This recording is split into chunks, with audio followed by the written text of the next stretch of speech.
titulado Dios es comunión. Amén. ¿Puede repetirlo? Dios es comunión. Amén. Abra su Biblia y busque en el libro de los Salmos, capítulo 25, versículo 14.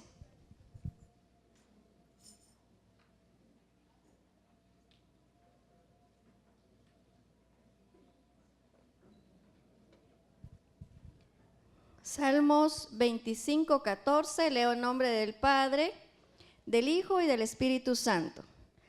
La comunión íntima de Jehová es con los que le temen, y a ellos hará conocer su pacto. ¿Qué le parece si oramos y ponemos esta palabra en las manos del Señor? Gracias, Padre Celestial, porque en esta hora, Señor, tú nos has traído hasta acá.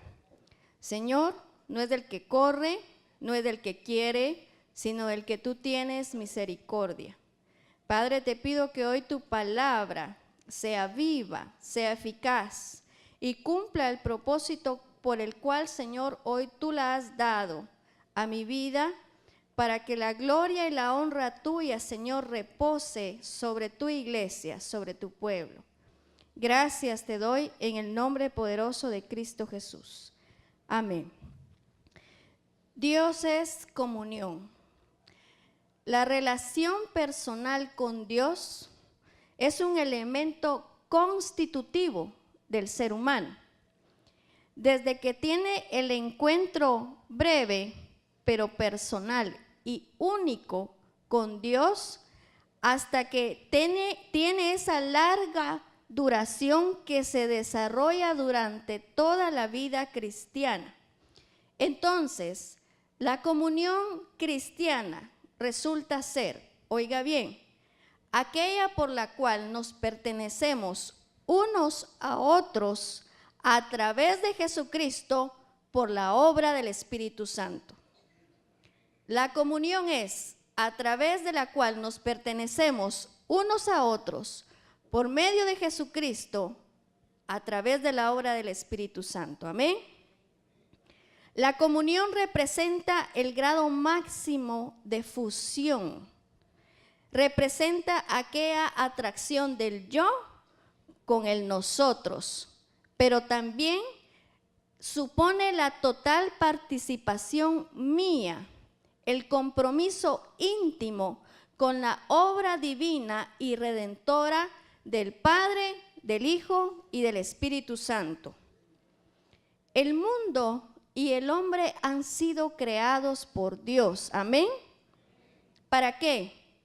Para que tengan una fluctuante comunicación constante y permanente del hombre hacia Dios a través de la revelación voluntaria del Padre. Quiere decir que Dios se ha acercado a usted y a mí porque Él voluntariamente lo ha decidido.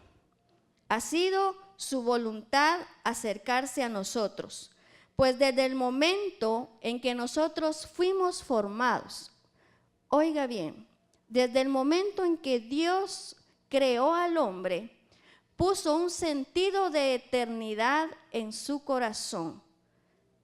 Vaya conmigo y busque, por favor, en Eclesiastés, capítulo 3, versículo 11. Y sabrá por qué le digo que Dios ha puesto un sentido de eternidad en el corazón del hombre. Eclesiastés 3:11 dice, todo lo hizo hermoso en su tiempo. ¿Quién lo hizo hermoso? Dios. Y ha puesto eternidad, ¿en dónde? En el corazón de ellos, o sea, nosotros, sin que alcance el hombre a entender la obra que ha hecho Dios desde el principio hasta el fin.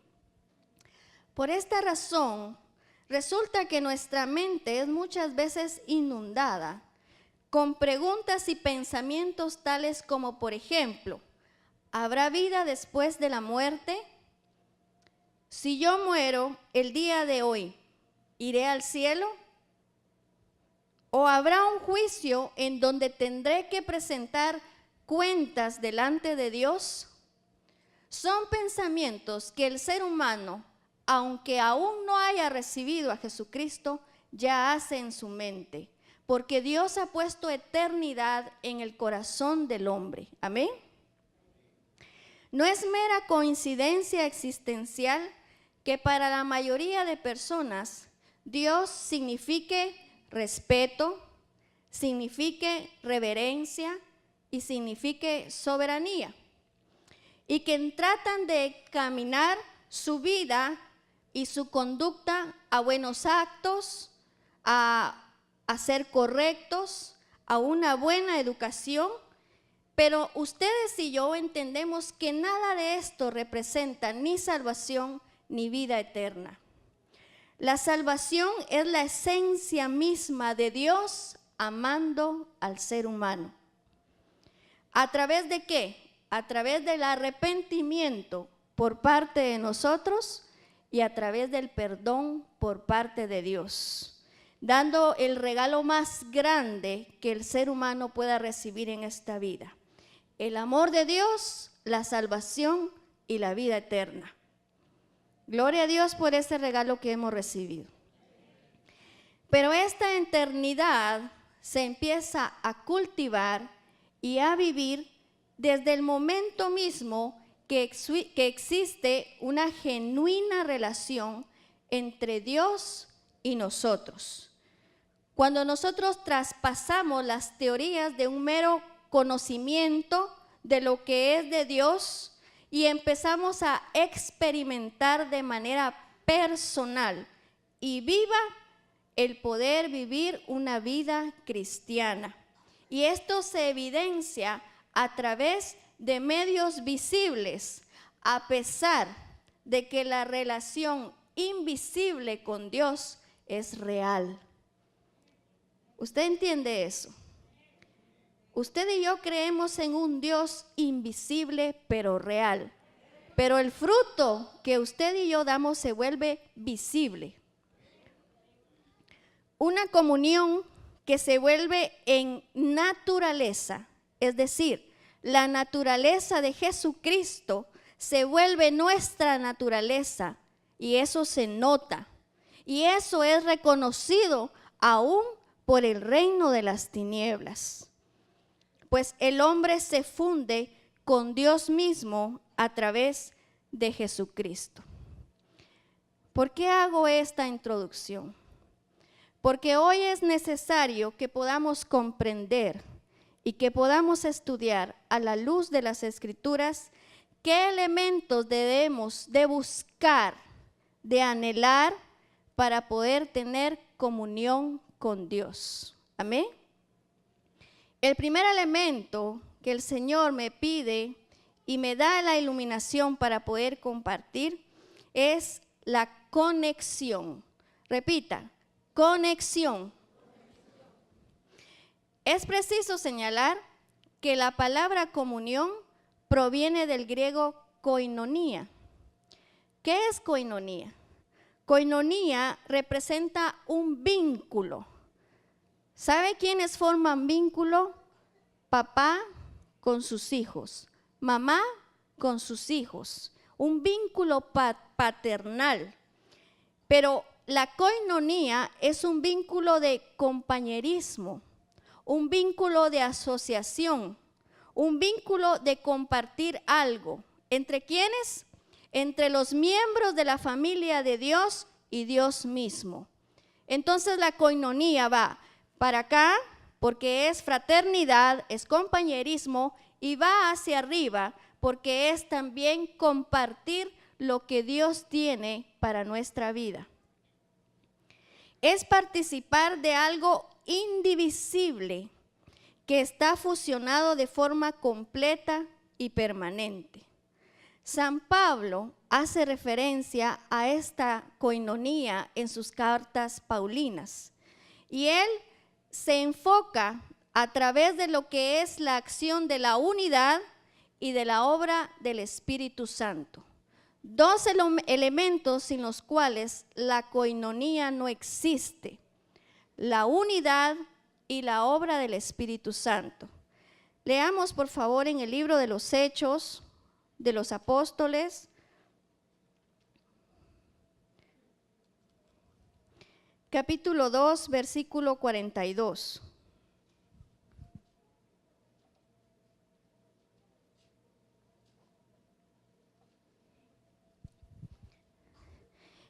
Y perseveraban en la doctrina. ¿Quiénes? Los cristianos. En la doctrina de los apóstoles, en la comunión unos con otros, en el partimiento del pan y en las oraciones. Ve ahí un signo de coinonía. En doctrina, coinonía, en comunión unos con otros, en comunión en el partimiento del pan, que es el cuerpo de Jesucristo, y en las oraciones. También vamos a la carta de Pablo a Primera de Corintios, capítulo 1, versículo 9.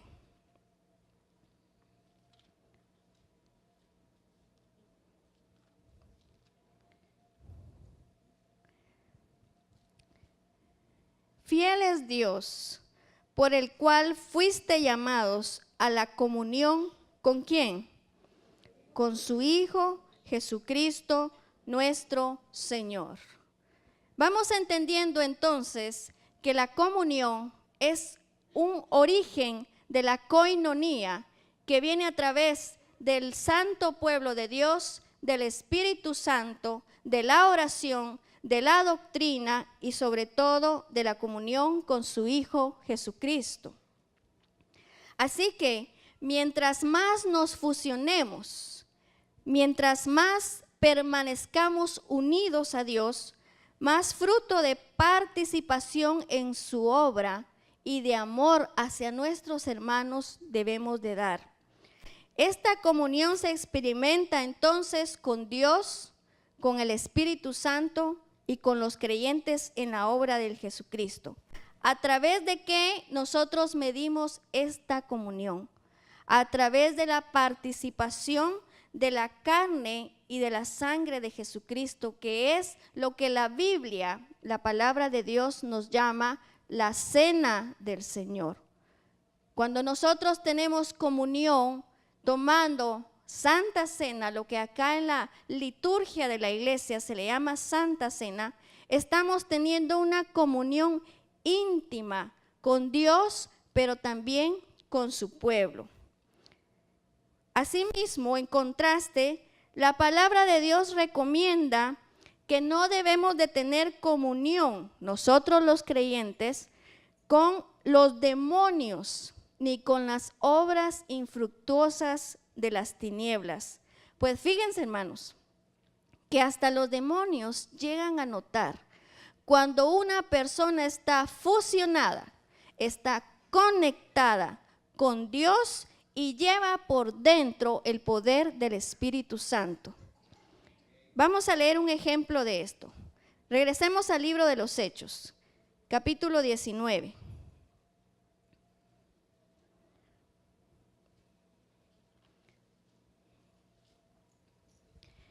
Vamos a leer del versículo 13 al versículo 16. ¿Ya lo tiene? Hechos 19, 13. Pero algunos de los judíos exorcistas ambulantes intentaron invocar el nombre del Señor Jesús sobre los que tenían espíritus malos, diciendo: os conjuro por Jesús, el que predica Pablo. Había 7 hijos de un tal Esceva, judío, jefe de los sacerdotes, que hacían esto. Pero respondiendo el espíritu malo, dijo: a Jesús conozco y sé quién es Pablo, pero vosotros, ¿quiénes sois? Y el hombre en quien estaba el espíritu malo, saltando sobre ellos y dominándolos, pudo más que ellos, de tal manera que huyeron de aquella casa desnudos y heridos. Me llama la atención que las palabras del espíritu inmundo fueron estas: a Jesús conozco y a Pablo también. Yo sé quién es él, pero ustedes, ¿quiénes son? Y al no ver autoridad, poder y santidad en esas vidas, el espíritu inmundo salta sobre ellos y les da una gran revoloteada. Los deja heridos y los deja desnudos. Ser portadores de la santidad de Dios a través de la experiencia del Espíritu Santo y de Jesucristo no es cuestión solamente de creer en Dios. El demonio mismo se sintió indignado porque creyeron los judíos que iban a tener la autoridad para echar fuera a los demonios con solo invocar el nombre de Jesucristo. Y pasó todo lo contrario. Cuando nosotros estamos conectados y fusionados con Dios, eso se nota, se evidencia. Eso se vuelve en una fe creíble y genuina. Y en nosotros empieza a fluir naturalmente el aroma a Jesucristo. Se evidencia la santidad y el poder que habita en nosotros. ¿Sabe, querido hermano? El Espíritu Santo ya no habita en tabernáculos ni en templos. Eso fue el antiguo pacto. Ahora habita en su vida y en mi vida, desde que fuimos sellados con el Espíritu de Dios y que fuimos comprados y lavados con la sangre de Jesucristo. Y ahora el Espíritu mora en usted y mora en mí. Gloria al Señor. Un segundo elemento que quiero hablar para que nosotros podamos desarrollar una buena comunión con Dios es la presencia de Dios. Repita, la presencia de Dios. Conexión y presencia de Dios. Leamos por favor en el libro de Revelaciones, que es Apocalipsis. Capítulo 2. Vamos a leer del versículo 2 al versículo 5.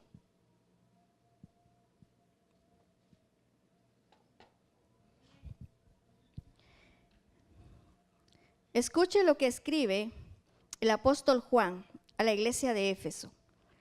Yo conozco tus obras y tu arduo trabajo y paciencia, y que no puedes soportar a los malos, y has probado a los que se dicen ser apóstoles y no lo son, y los has hallado mentirosos. Y has sufrido y has tenido paciencia y has trabajado arduamente por amor de mi nombre y no has desmayado. Pero tengo contra ti que has dejado tu primer amor. Recuerda, por tanto, de dónde has caído y arrepiéntete y haz las primeras obras. Pues si no, vendré pronto a ti y quitaré tu candelero de su lugar si no te hubieres arrepentido. Dos puntos quiero tocar y que estudiemos acerca de este pasaje. Número 1, el primer amor. Y número 2, las primeras obras.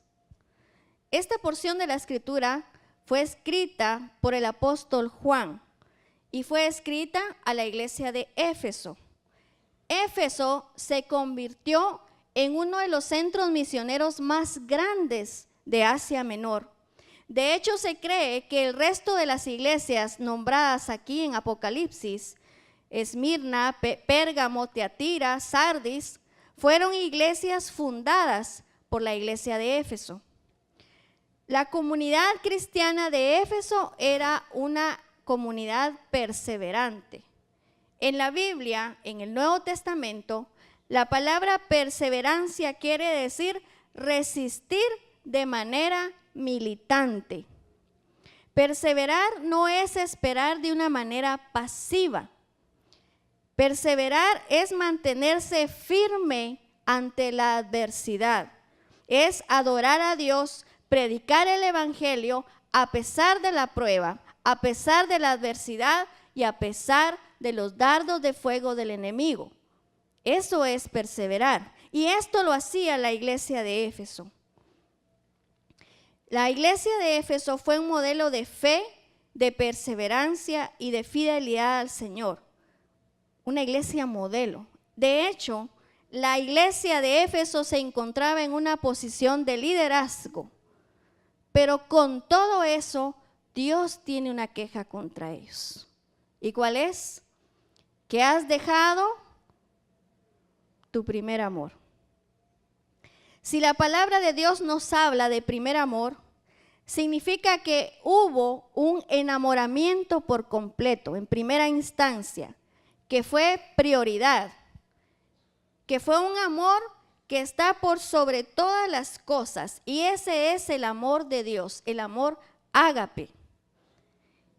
Pero ese amor es del cual el apóstol Juan le escribe a Éfeso diciendo: te has alejado de ese primer amor. Entonces la pregunta es, ¿en qué momento dejamos nosotros el primer amor? ¿En qué momento empezamos nosotros a apartarnos de ese primer amor? Es decir, estamos aquí en la iglesia, amén. No hemos dejado de asistir, no hemos dejado de congregarnos. Estamos sirviendo en la obra, estamos aportando para la obra, pero nuestro corazón está lejos del Señor. Este pasaje no es escrito para el mundo, es escrito para la iglesia. Aquel deseo ferviente de poder sentir la presencia de Dios se debilita, se enflaquece, de tal manera que decaemos espiritualmente y nos enfriamos. El amor espiritual de un creyente y un discípulo, escuche, un discípulo de Jesucristo se llega a alimentar y nutrir del amor que encuentra en los momentos de intimidad con Dios, con su presencia. Ahí se aclara su mente, recibe colirio a sus ojos, se conecta con la mente del Señor. Sus cargas son quitadas, sus fuerzas son renovadas y el Espíritu de Dios reposa en usted. Y eso se ve, eso se nota. Gloria al Señor. Denle una ofrenda de palmas al Señor.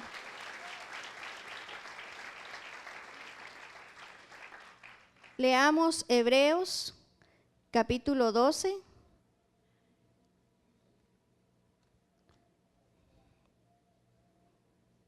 Vamos a leer del versículo 12 al 15.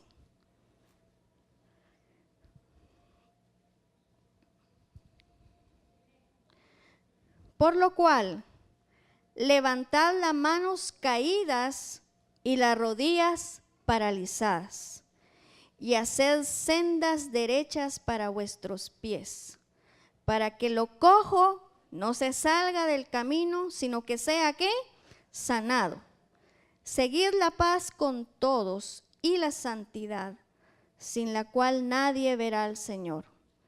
Mirad bien, no sea que alguno deje de alcanzar la que dice, la gracia de Dios, que brotando alguna raíz de amargura os estorbe y por ella muchos sean contaminados. ¿De qué estamos enamorados ahora, iglesia? ¿Del ministerio? ¿De las actividades? ¿Del puesto? ¿De qué estamos enamorados? En estos días el enamoramiento que existe por donde quiera es un enamoramiento de la tecnología, de las redes sociales, del celular, de la búsqueda de aceptación y de la búsqueda de identidad. Todo esto ha hecho que se pierda el tiempo en estos asuntos y que se haya perdido el deleite en orar y dialogar con Dios. La vida de un creyente, de un discípulo de Jesucristo, es fundamentalmente la oración. Hermano, si usted no está orando, si usted no se está levantando de mañana Porque la palabra de Dios dice, yo amo a los que me aman y me hallan los que temprano me buscan.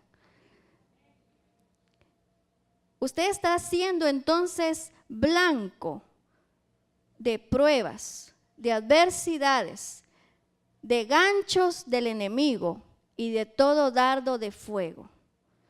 La palabra de Dios nos dice que nos debemos de revestir con la armadura de Dios para 3 cosas: para resistir en el día malo, para estar firme en la fe y para repeler todo dardo de fuego del enemigo. La armadura de Dios usted la recibe cada día cuando usted se conecta con Dios. Pero si usted no se conecta con Dios, usted está indefenso, hermano. Y Dios quiere hacer mucho en usted. Y tiene cosas lindas para usted. Pero usted se resiste porque no tiene una relación con Dios. No es lo mismo creer en Dios que tener una relación con Dios. ¿En qué hemos perdido el deleite también? En leer la palabra y sentir cómo Dios nos habla a través de ella. Una de las debilidades del pueblo pentecostal, que somos usted y yo, es que no leemos nuestra Biblia. Dejémonos de cuentos. No leemos nuestra Biblia. Cuando pasamos, ¿verdad?, una encuesta de cuántos capítulos leídos por semana, a lo mucho unos 2. Y la Biblia no solamente es de leerla, es de escudriñarla, es de memorizarla, es de analizarla y sobre todo de vivirla, de que se vuelva un estilo de vida, un actuar que fluye naturalmente en su vida y no que hoy somos y mañana quién sabe. Ya no hay deleite en leer su palabra. Solo lo que nuestro pastor nos lee el domingo, o leemos acá los martes, o leemos los jueves. ¿Sabe, hermano? Este es el 4.º día de oración. Estamos en semana de oración matutina. Y realmente han habido más zompopos allá afuera que cristianos aquí en el altar. Y los que han venido saben que así es. No se puede entrar a las 5 de la mañana allá, porque es un enjambre de zompopos. Pero cristianos aquí en el altar, 12 hay. Mi vida depende de Dios. ¿De quién depende la suya? ¿En qué otra cosa hemos perdido nuestro deleite? En dejar de congregarnos. Es un mandato. Hebreos 10 dice, no dejando de congregarnos como algunos tienen por costumbre. ¿O sabe qué? Peor aún, congregarnos solo cuando nos toca servir. Perdone, pero hay hermanos que no vienen toda la semana o todo el mes solo cuando le toca servir. Por el compromiso de servir. Responsables, pero distantes. ¿Sabe? Dios es radical. Con Dios no hay zonas neutras, no hay tibieza. O somos fríos o somos calientes. O estamos con Dios y en Dios o no lo estamos. No hay zonas grises. No podemos ser así porque Dios lo dio todo por usted y por mí. Y entonces lo mejor y todo es para el Señor. Amén. No hay deleite también en poder servir a los demás hermanos, ayudarlos y cuidarlos. El mejor ejemplo de servicio lo hizo Jesucristo. Porque el Hijo del Hombre no vino a ser servido, sino a servir. Tomemos ese ejemplo. Hermano, cuando no haya algo aquí en la iglesia, no esté buscando un diácono, no esté buscando a ver quién es el encargado, hágalo usted. Aquí estoy. Señor, ¿en dónde me pongo? ¿Qué hago? Dime. Ya no hay deleite en servir a los hermanos. Eso también es comunión. No es solo caer como junco de rodillas, sino también es el amor que le tenemos a los demás. Y entonces, como ya no hay este deleite, Dios hace una queja en contra de la iglesia de Éfeso y le dice: pero tengo contra ti que has dejado tu primer amor.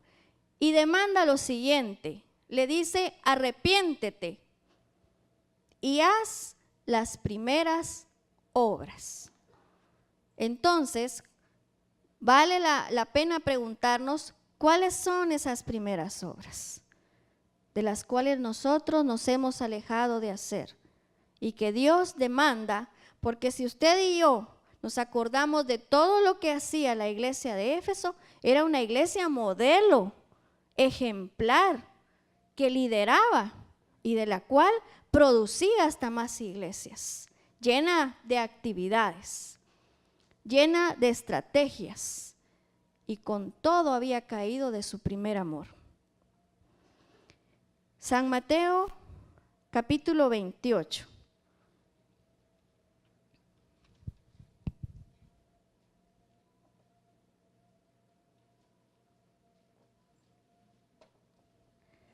Vamos a leer el versículo 19 y 20. Es un versículo muy conocido, pero muy olvidado también. San Mateo 28, 19 y 20 dice: por tanto, id y haced discípulos a todas las naciones, bautizándolos en el nombre del Padre y del Hijo y del Espíritu Santo, enseñándoles que guarden todas las cosas que os he mandado. Y he aquí, yo estoy con vosotros, ¿cuándo? Todos los días. ¿Cuándo? Todos los días. ¿Hasta dónde? Hasta el fin del mundo. ¿Cuáles son esas primeras obras de las cuales la iglesia de Éfeso se había olvidado?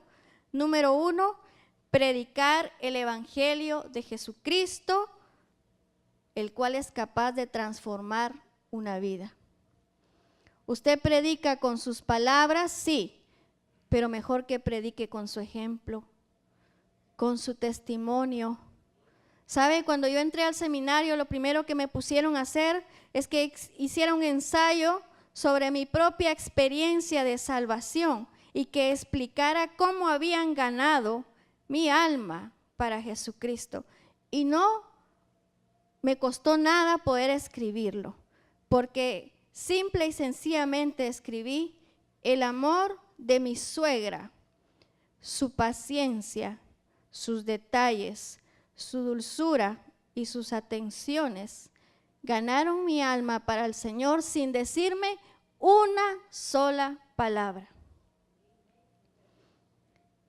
No escuché de mi suegra un arrepiéntase, Ani, usted necesita de Dios, necesita ir a una iglesia. Nunca. Lo que recibí de ella fue un testimonio vivo, como dice, que somos cartas abiertas al mundo, que pueden ver y leer en nosotros la misma esencia de Dios a través del amor. Necesitamos predicar el evangelio de Jesucristo a toda criatura, porque es un mandato y porque es prioridad para el Señor. Número 2, ¿qué más necesitamos hacer? ¿Cuáles son esas primeras obras? Hacer discípulos, enseñando y hablando de lo que hemos visto, de lo que hemos oído. ¿Quién es un discípulo? Aquel que imita a su maestro, aquel que sigue los pasos y las enseñanzas porque ha sido inspirado por su ejemplo. ¿Cuántos estamos haciendo discípulos? ¿Cuántos estamos mentoreando? Llegando a las casas a decirle: permítame compartirle una palabra, permítame invitarlo a un cafecito, véngase, vamos a comer un helado, yo quiero hablarle de Cristo. La iglesia primitiva se caracterizaba porque las iglesias existían en las casas, y ahí es donde nace la iglesia creciente de hoy en día. Necesitamos hacer discípulos de Jesucristo, no solo cristianos, no solo creyentes, porque un discípulo imita a su maestro. ¿Cuáles otras son las primeras obras? Amar la palabra de Dios, adoptándola como un estilo de vida por cada creyente. Hermano querido, si usted no está leyendo su Biblia, cuidado, tenga precaución, no se duerma, porque su vida espiritual entonces está desnutrida, está enflaquecida, y si usted no alimenta su espíritu, entonces está alimentando su carne. Y entonces dice que ocuparse de las cosas del espíritu trae vida y trae paz, pero ocuparse de las cosas de la carne trae muerte. ¿Sabe? Yo quiero vida y paz para mis días, para mi familia, para mi hogar y mi matrimonio. No quiero un hogar lleno de pleitos, de contiendas, de iras. Pero ¿a qué le estamos dando nosotros el tiempo? A los partidos, a los celulares, a las redes. ¿A qué le damos el tiempo? Y por último, ¿qué otra primera obra necesitamos practicar? Enseñar a otros a obedecer a Dios y amarlo. ¿Cómo?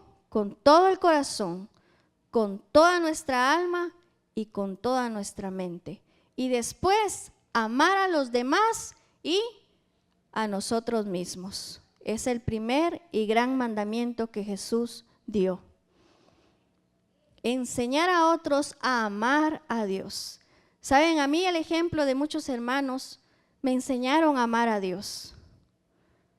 Su buen ejemplo. Y gracias a Dios por ellos, por cristianos maduros y espirituales que me enseñaron a amar a Dios. Termino con esto. Necesitamos, querida iglesia, revitalizar nuestra comunión con Dios, ¿sí o no? ¿Qué es revitalizar? Es darle vida, darle fuerza, poner en movimiento al Espíritu de Dios para vivir conectados con Él y poder ser guiados a hacer lo que Dios nos pide. No lo que nosotros querramos hacer. Muchas veces yo he querido hacer algo y Dios no lo permite. Yo no sé si a usted le ha pasado. Que eso, el Señor no va por ahí. Los planes de Dios no van por ahí, sino que van para otro lado. Pero para eso necesitamos un corazón sincero, un corazón agradecido por la gracia de ser llamados hoy hijos de Dios. Necesitamos revitalizar nuestra comunión con Dios. No es solamente una comunión allá con un Dios lejano, con un Dios soberano, distante. No, Él es cercano y personal. Él está aquí. Y como está aquí, mira a tu alrededor. Y cada persona que ha recibido a Jesucristo es un pequeño Jesús. Por eso se llama cristiano, porque somos Jesús en pequeño, Cristo en pequeño. Pero lo primero que pasa es que no nos soportamos, no nos tenemos paciencia. Y un amor ágape está muy, muy por allá. Necesitamos arrepentirnos, como dice la Escritura para Éfeso, y volver a nuestro primer amor, a las primeras obras. Cierra tus ojos ahí donde estás. Ahí donde estás, cierra tus ojos. Y cada uno en su corazón y en su mente ha sabido en qué le ha fallado al Señor. Y de qué hoy debemos de arrepentirnos y pedirle perdón. Si tú has venido a servirle al Señor, molesto, sin ánimo, sin ganas, o si tú has dejado de venir y hoy estás desanimado, hoy estás triste y cargado en tu corazón, es necesario que vuelvas a conectarte con Dios y busques su presencia. Ahí donde estás, es momento de pedirle perdón al Señor. Porque muchas veces hemos venido a la iglesia en automático. Hemos venido por cumplir o por obedecer. Pero la gratitud, el anhelo y el deseo ferviente de poder servirle al Señor, porque Él te ha amado primero, últimamente se ha quedado en el olvido. Si hoy tú comprendes que tu relación y mi relación con Dios debe ser revitalizada, debe ser nuevamente viva y darle esa fuerza que necesitas hoy tener, te pido que te pongas de pie. Que te pongas de pie. Y hoy juntos le vamos a pedir al Señor que Él no aparte su presencia de nosotros. Que lejos de eso, hoy busquemos su presencia más que nunca. Y que vivamos cada día como si fuera el último, porque Cristo viene y está viniendo. Yo no sé si mañana a mí me va a dar la oportunidad el Señor de volver a predicar aquí o en otro lado.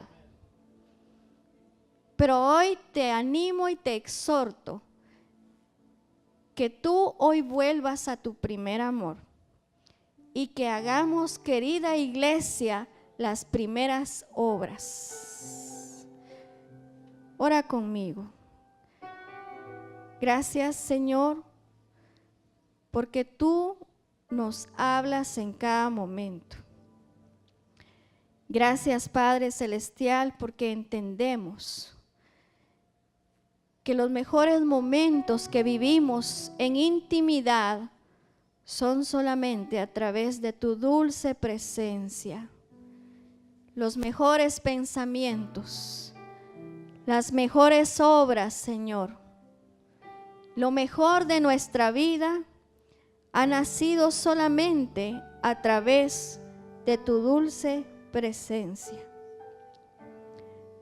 Señor, que en nuestro corazón ya no hayan más enamoramientos de otras cosas, sino que haya un verdadero enamoramiento por ti, Señor. Vamos, iglesia, tú sabes de qué te has enamorado. Tú sabes qué fue lo que te trajo a este lugar y fue el amor de Jesús por ti. Y ha sido ese amor el que hemos dejado que se debilite y que desfallezca. Hemos puesto incluso a nuestra propia familia en el lugar que a Dios le debe de corresponder. Hoy pedimos de ti, Señor, que nos ayudes a poder hablar de lo que hemos visto, de lo que hemos oído, a anunciar, Señor, las virtudes tuyas que nos llamaste de las tinieblas a tu luz admirable. Señor, ayúdanos a anunciar las buenas nuevas que hoy están siendo una realidad en nuestra vida. Padre, la vida cristiana es maravillosa, es desafiante, pero es tan linda cuando tú, Señor, nos permites tener esta verdadera relación contigo y con tu Espíritu Santo. Ayúdanos a hacer las cosas como para ti y no como para el hombre, con excelencia, en una completa entrega de darse, porque tú, Señor, por amor te diste, te entregaste. Vamos, hermano, adore al Señor. Adore al Señor.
Muchas gracias, Señor, en esta hora. Bendecimos tu nombre y te adoramos, Señor. Ayúdanos en nuestras debilidades. Reconocemos, Señor, nuestras debilidades. Ayúdanos a vivir y permanecer en este primer amor que eres tú. Gracias te damos, Padre Celestial. Hoy oramos, Señor, en el nombre de Jesús de Nazaret, por esta petición que hay acá, para que nuestra hermana Rosita, que hoy padece cáncer, en el nombre de Jesús de Nazaret, reciba un milagro de vida, de sanidad.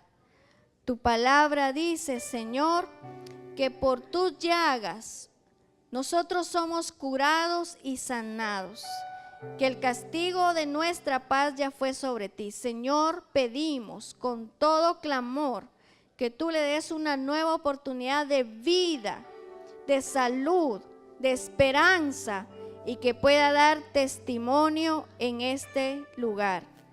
Gracias te damos, Padre Celestial, en el nombre de Cristo Jesús. Amén y amén. Gloria al Señor. Hola, ¿qué tal? Es un gusto poder saludarte ahora. Si deseas recibir a Jesús como tu Salvador, te invito a que repitas esta oración conmigo. Señor Jesús, gracias porque me amas. Entiendo que te necesito.